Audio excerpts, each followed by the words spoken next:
नमस्कार दोस्तों। भारत तथा अन्य देशों में खाद्यान्न उत्पादन को बढ़ावा देने के लिए कृषि के अनेक तरीकों, पद्धतियों या प्रकारों को अपनाया जाता है। आज उन्हीं पद्धतियों को हम इस वीडियो में जानेंगे। तो आइए चलते हैं टॉपिक पे। पहली पद्धति है व्यावसायिक कृषि या कॉमर्शियल फार्मिंग। व्यावसायिक खेती के इस प्रकार में ऐसी फसलों को उगाया जाता है जिन्हें बाजार में बेचकर मुनाफा कमाया जा सके। इस प्रकार की खेती में उत्पादन लागत को कम करने हेतु आधुनिक तकनीकों का इस्तेमाल किया जाता है। इस कृषि में उन्नत किस्म के बीज, कीटनाशक व फार्म मशीनरी पर विशेष बल दिया जाता है। इसके अंतर्गत गेहूं, गन्ना, कपास, जूट, कहवा, चाय, रबर, कोको, नारियल व तिलहन फसलें उगाई जाती हैं।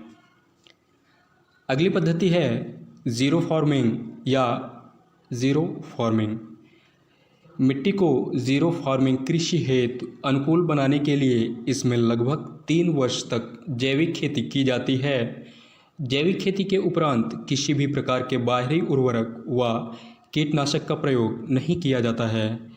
दुनिया भर में खाद्यान्न की कमी को पूरा करने हेतु खेती में विभिन्न प्रकार के कीटनाशकों व उर्वरकों का प्रयोग किया जा रहा है, जिसके कारण मृदा की उर्वरा शक्ति धीरे धीरे कम होती जा रही है। अतः इस समस्या से निदान पाने हेतु ज़ीरो फार्मिंग पद्धति अपनाई जाती है। अगला टाइप है सघन कृषि या इंटेंसिव फार्मिंग। इस प्रकार की कृषि में भूमि के प्रत्येक भाग पर अधिक से अधिक परिश्रम व पूंजी निवेश कर फसलों का अधिक से अधिक उत्पादन किया जाता है।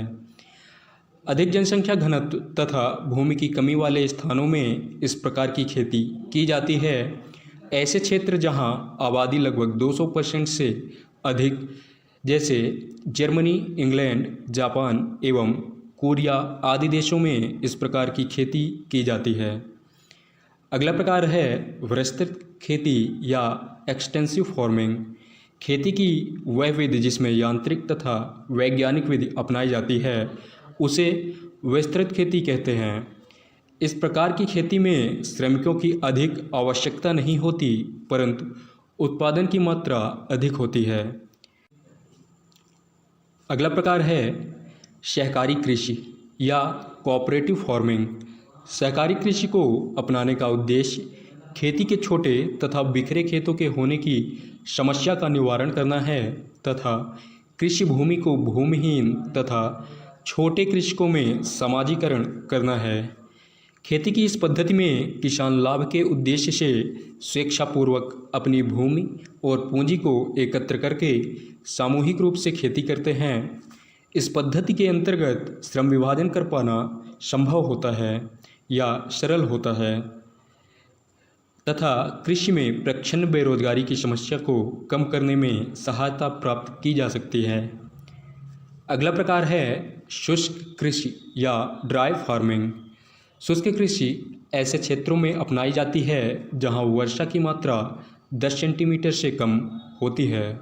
अतः मृदा में नमी की गुणवत्ता को बनाए रखने के लिए शुष्क कृषि अपनाई जाती है।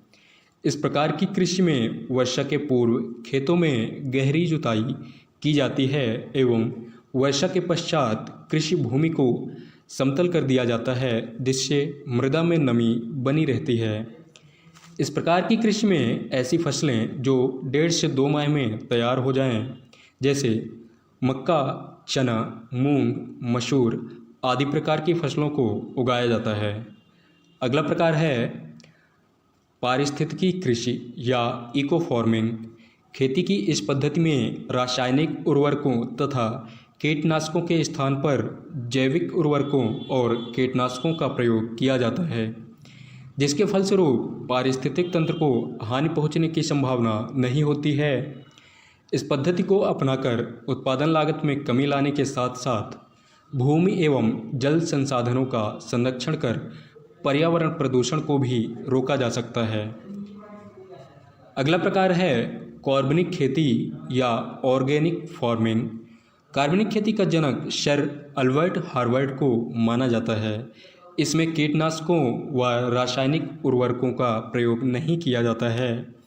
कार्बनिक खेती को प्रोत्साहित करने हेतु इसके उत्पादों के प्रमाणीकरण की प्रणाली को भी शामिल किया गया है।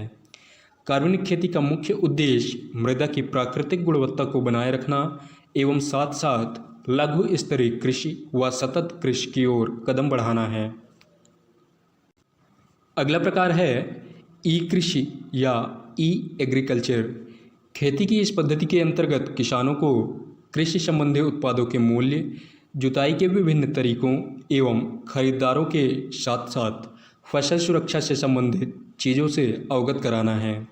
दुनिया भर में खेती के आधुनिक प्रकारों एवं उन्नत तकनीकों को कृषकों से अवगत करवाने हेतु इस पद्धति का उपयोग किया जाता है। इस वीडियो में इतना ही। वीडियो पसंद आए तो लाइक करें, शेयर करें और सब्सक्राइब करें। धन्यवाद।